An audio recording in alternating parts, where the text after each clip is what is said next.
नमस्कार दोस्तों, जय माता दी, जय माँ लक्ष्मी। दोस्तों, मैं माता लक्ष्मी से हमेशा प्रार्थना करता हूँ कि जो लोग मेरे को इतना सपोर्ट करते हैं और मेरे वीडियो को हमेशा लाइक करते हैं और शेयर करते हैं, उनके जीवन में कभी भी दुख, दर्द और गरीबी मत आने देना, मैं उनसे प्रार्थना करता हूँ। दोस्तों, आज एक बहुत ही चमत्कारी पौधे के बारे में मैं आपको बताऊंगा, जो कि इस पौधे में ऐसा माना जाता है कि जो ईश्वर है वो साक्षात रूप से विद्यमान है। यह पौधा संजीवनी बूटी से कम नहीं है। वैसे वेद लोग बहुत सारे पेड़ पौधों के बारे में आयुर्वेदिक ज्ञान है तो भी जानते हैं, लेकिन ये वेद लोग अपनी रोजी रोटी ने छिन जाए और किसी की दूसरे के साथ शेयर नहीं करते।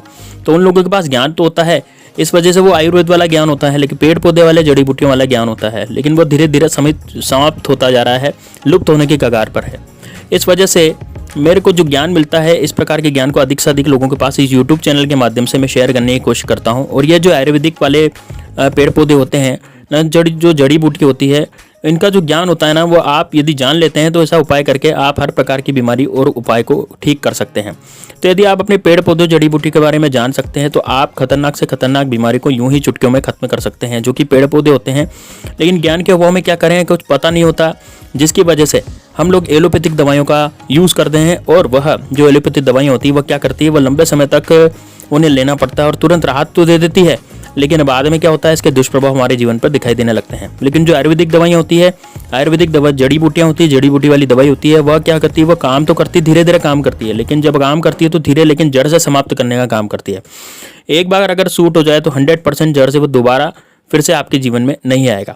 तो इस वजह से आज मैं आप लोगों को एक बहुत ही अच्छा चमत्कारिक पौधे के बारे में बताऊंगा, जो कि किसी संजीवनी बूटी से कम नहीं है। यदि आप इसका ज्ञान लेते हैं, इसके बारे में जान लेते हैं, तो यकीन मानिए आप इसका उपाय करके लाखों करोड़ों रुपए बचा सकते हैं।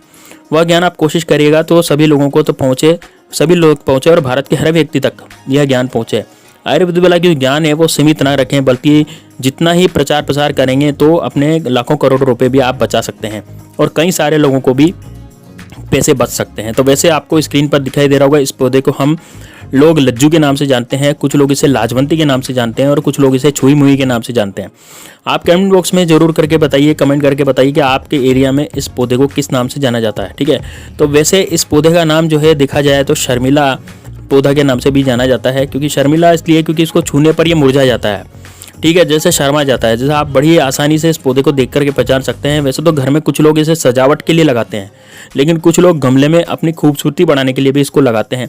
तो अलग अलग प्रकार से लोग अपने घरों में इस पौधे को लगाते हैं। लेकिन आप जो इस पौधे को एक बार में बारे में जानना चाहते हैं कि आखिर इसका धार्मिक महत्व क्या है और इसका आयुर्वेदिक और आध्यात्मिक दृष्टि से दोनों के क्या महत्व है, तो हर प्रकार के ज्ञान आज इस वीडियो में मैं आपको धार्मिक ज्ञान और आयुर्वेदिक ज्ञान के बारे में बताऊंगा, यानी आयुर्वेदिक और धार्मिक दोनों की बताऊंगा। इस वजह से मैं आपसे पूछना चाहता हूं कि अगर आप भी इस प्रकार के ज्ञान में रुचि रखते हैं तो कम से कम मेरे वीडियो को लाइक तो कर दीजिए और इस वीडियो को अधिक से अधिक लोगों के पास शेयर कीजिए, ताकि इस प्रकार के ज्ञान अधिक से अधिक लोगों में रुचि बढ़ाएगा। और लाइक करने से क्या होगा कि मेरा मनोबल बढ़ता है, ताकि मैं अच्छे से अच्छा और भी वीडियो आपके सामने ला सकूँ, अच्छे से अच्छा जड़ी बूटी का उपाय मैं आपके लिए ला सकूँ, जिससे आपके जीवन में जो भी धन की कमी है वो पूरी हो सके। तो सबसे पहले नंबर की बात करेंगे, आयुर्वेदिक वाला जो उपाय है वो क्या है। तो छुई मुई जो पौधा है, तो सबसे पहले हम लोग इस छुई मुई के पौधे के धार्मिक प्रयोग को समझते हैं। तो धार्मिक प्रयोग तब जाकर आयुर्वेदिक वाला, क्योंकि ये जो पौधा है ये सही तरीके से तंत्र शास्त्र में जैसा बताया गया है, अगर उसका उपाय वैसा कर लेते हैं तो आपके जीवन में अनेक प्रकार की समस्याओं को ठीक कर सकता है। तो ये छुई मुई का जो पौधा है वो बुरी नज़र से बचाता है। अगर किसी की आपको बद्दुआ लग जाती है तो इसकी वजह से क्या होता है कि आपका घर बर्बाद हो जाता है, क्योंकि बुरी नज़र हरे भरे पेड़ पौधों को भी सुखा देती है, इतनी ताकत रखती है। तो फिर आपके ऊपर यदि बुरी नज़र लग जाए तो दिन पर दिन जो है वो आपके धन की हानि होती रहती है, तो आपके जीवन में अनेक प्रकार के कष्ट आते रहते हैं। तो इस प्रकार से यदि आप तंत्र बाधा को नष्ट करना चाहते हैं तो ये छुई मुई का पौधा जो है आपको करना होगा, आपको प्रयोग करना होगा। तो बहुत सिंपल सी बात है, आप जो है इसमें घर में आप इसको लगा दीजिए। ठीक है, इस एक बार आप इसको घर में लगा देंगे तो दूसरे की बुरी नज़र को ये अपनी तरफ खींच लेता है। और अगर किसी की बुरी नज़र भी आपके घर में लगती है, आपके परिवार में किसी के सदस्य पे लगती है, तो ये अपने आप जो है बुरी नज़र अपने आप में अवशोषित कर लेता है और ये पौधा खुद धीरे धीरे सूखना शुरू कर देता है।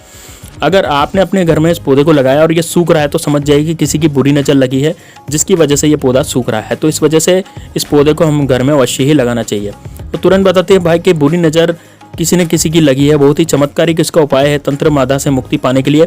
दूसरा नंबर का इसका धार्मिक शास्त्र में जो धार्मिक प्रयोग है वह है घर वास्तु दोष को दूर करता है। अगर आपने इसके अपने घर में लगा लिया तो वास्तु दोष यदि आपके घर में खराब हो गया रहता है, अनेक प्रकार की समस्याएं आती है, और पितृदोष भी उसके साथ लगता रहता है।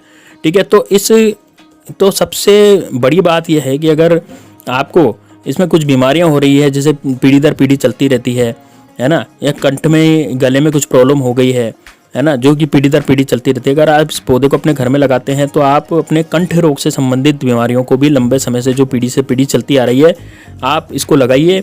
आप इन कंठ से संबंधित बीमारियों को भी आप समाप्त कर सकते हैं। इतना चमत्कारिक इसका उपाय होता है। और वास्तु दोष को तो यह खत्म करता ही है। हमारे यहाँ पर एक संत जी हैं, जब इस व्यक्ति को खांसी आती थी तो खांसी आने पर वह क्या करते थे, इसके जड़ को लेकर के ताबीज बना करके गले में पहना देते थे। बस गले में धारण करने से ही जो क्या होती थी, खांसी में राहत मिल जाती थी। अगर बहुत लंबी खांसी आती थी तो आप क्या करें, लाल कपड़ा में इसके जड़ को बांध करके और आप इसको पहन लें। और रविवार के दिन आपको ये पहननी है। रविवार के दिन आपको, अगर आपको खांसी आ रही है तो खांसी में आपको राहत मिल जाती है। लेकिन रविवार को इसका जड़ उखाड़ने से पहले आपको शनिवार को पहले जाना होगा और रात के समय में इसको निमंत्रण जा करके देना पड़ेगा और फूल वगैरह चढ़ा करके आने पड़ेंगे। उसके बाद आप अगले दिन रविवार को जा करके इसके जड़ के टुकड़ों को ला करके धो करके और लाल कपड़े में बंद करके ताबीज में आप बांध करके आप गले में धारण कर सकते हैं। तो खांसी 100% आपको राहत मिल जाती है। तीसरे नंबर की जो बात होती है वो आत्म सुरक्षा पाने के लिए है। जैसे कहीं आप जॉब करते हैं, नौकरी पे लगते हैं, तो ऐसा लगता है कि आपके ऊपर नज़र लग रही है। तो आत्मरक्षा, नज़र से आत्मरक्षा के लिए किसी की बद्दुआ लग जाए तो उसके तांत्रिक उपाय यदि आपको कोई करना चाहता है तो उन सब से बचने के लिए आप क्या करें, आप सिंपल सा आपको एक उपाय करना है। यदि आप ये आपके शरीर पे रहेगा, जैसे आपने किसी मोली या धागा से इसको बांध लिया, तो आपके शरीर के बराबर का एक आपको मोली धागा लेना है, आपके शरीर के बराबर, और आपके शरीर पर से जो 7 बार घुमाना है और घुमा करके 7 बार घुमाने के बाद उस मोली धागा को ले लीजिए और इस पौधे में आपको बांध देना है। तो इस पौधे में अगर वो आपको बांध देंगे तो आपकी आत्म सुरक्षा जो है वो बढ़ जाएगी। अर्थात किसी की बद्दुआ भी लगी होगी तो वो कुछ काम नहीं करेगी। वैसा आपको लोग शायद पता नहीं होगा कि पेड़ पौधे जो होते हैं वो अन्य प्रकार के अलौकिक और दिव्य शक्तियाँ पाई जाती है, लेकिन हम लोग ज्ञान के अभाव में इनका प्रयोग नहीं कर पाते हैं और जो ज्ञान होता है लाखों करोड़ों रुपए खर्च करने के बाद भी नहीं मिलता है। लेकिन एक छोटा सा उपाय आपकी गंभीर से गंभीर समस्या को ठीक कर सकता है। तो अगर जो ये पेड़ पौधे कम जो होते हैं बहुत अधिक राहत पहुंचाने का कार्य करते हैं और कोशिश करते हैं। ये पेड़ पौधे जो होते हैं हम लोगों को मुफ्त में सब मिलते हैं और प्रकृति के स्वरूप में होते हैं। जो हम एलोपैथी दवाइयों का इस्तेमाल करते हैं वह तुरंत राहत देती है, लेकिन बाद में हमारे जीवन पर इसका बहुत ज़्यादा दुष्प्रभाव देखने के लिए मिलता है। और पेड़ पौधे जो हैं यदि हम इनका उपयोग करते हैं तो लगातार यदि हम उसका उपयोग करते रहते हैं तो साथ ही साथ बाद में जो है इसका दुष्प्रभाव नहीं दिखता है।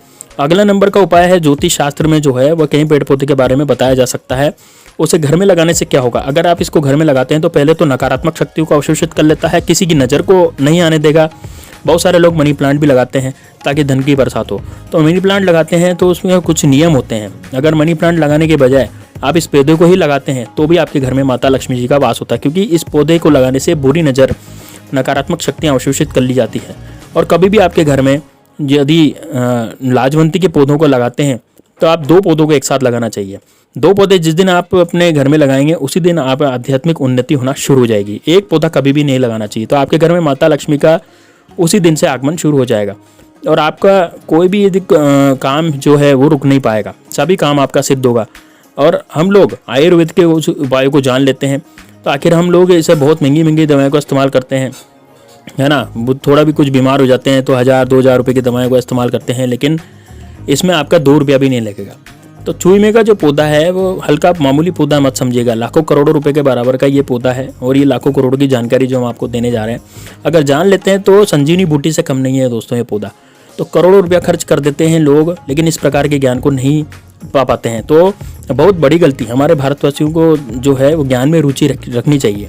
तो आप लाखों करोड़ों रुपये जो खर्च करते हैं वो इसमें खर्च नहीं होंगे, आपकी दवाइयों में और बीमारियों में खर्च नहीं होंगे। तो जैसे आपको आयुर्वेद देखा जाएगा, जैसे दस्त हो जाती है, खांसी आती है, उल्टी दस्त हो जाती है, तो इसमें इतना खतरनाक होती है, भयानक होती है कि उसके साथ जो खून आ जाता है तो कोई दवा काम नहीं करती है। तो आप इसका एक उपाय जरूर कर लीजिएगा। क्या करना है, बहुत ही सिंपल तरीके का उपाय है। आपको 3 ग्राम इसकी जड़ के चूर्ण को लेना है। इसकी जड़ का चूर्ण बना करके आप रख लें सुखा करके, और 3 ग्राम इसके जड़ के चूर्ण को लें और 3 ग्राम इसके जड़ के चूर्ण को लेकर के दही के साथ मिला करके खिला दें। केवल 1-2 दिन ही खिलाना है, मतलब एक दिन में 2 बार ही आप खिलाएं। 100% दस्त के साथ अगर खून आता है और खांसी भी आती है तो ये दोनों बिल्कुल बंद हो जाएंगे। अगर आप इसको सीख लेते हैं तो आज ही नोट कर लीजिए, बाद में अगर आप इसको अगल बगल में भी अगर किसी इसको समस्या है तो आप इसको जरूर दिलिएगा। 100% ये बहुत ज़्यादा उपाय होता है। साधु महात्मा लोग तो इसी जड़ी बूटियों को बना करके रखते हैं, तभी तो वो बीमार नहीं पड़ते। इस वजह से ज्ञान के अभाव में क्या होता है कि उनको उपयोग हम नहीं कर पाते, लेकिन वो साधु महात्मा कर लेते हैं। तो दूसरे नंबर की बात है, अगर आपके गले में सूजन हो जाती है, गले में सूजन हो जाती है तो बहुत ही खतरनाक होती है, मौत का कारण भी बन सकती है। तो तुरंत आप डॉक्टर के पास चले जाते हैं। अब डॉक्टर क्या करता है, डॉक्टर के साथ आप इस डॉक्टर क्या करता है, दवाई लिखता है, लेकिन आप इस डॉक्टर के साथ साथ डॉक्टर की सलाह भी लीजिए आप, और डॉक्टर के साथ साथ आयुर्वेदिक सलाह भी लीजिए, आयुर्वेदिक दवाई भी लीजिए, जल्द से आप उसमें राहत पा सकेंगे। तो आपको क्या करना है, आपको इसके पत्ते का रस लेना है। इनके पत्ते निकाल लें, कम से कम 10 पत्ते निकाल लें, और 10 पत्तों का आपको क्या करना है, निचोड़ करके रस निकाल लेना है और सिंपल से उसको पिला देना है। तो जल्द से जल्द गले की जो सूजन होगी वो आपका खत्म हो जाएगी। सिंपल से आपको बस पिलाना है, रस निकाल करके आपको पिलाना है, तुरंत राहत देगा। ये तुरंत राहत देता है और धीरे धीरे काम करता है, लेकिन जड़ जो है जड़ से समाप्त कर देगा। मतलब जैसे 1 दिन पिला लिया, 2 दिन पिला लिया, 3 दिन पिला लिया, 3-4 दिन में आपका जो गले का जो सूजन है वो पूरा का पूरा 100% खत्म हो जाएगा। ये बहुत कारगर होता है। तीसरे नंबर की बात जो है, घर में किसी परिवार को पीलिया हो गया है, जैसे आँख में जॉइंटिस हो गया है ना, आँख पीली हो जाती है, अपच हो जाता है, बुखार आता है, क्योंकि आजकल आम बात है बुखार आना, अपच होना, बहुत सिंपल सी बात है। तो आप क्या कह रहे हैं, छुई मुई के पत्ते का जो है 5 ml रस लें, है ना। आप नाप करके कितना निकालें, 5 ml रस निकालें और 5 दिनों तक बस पिलाना है।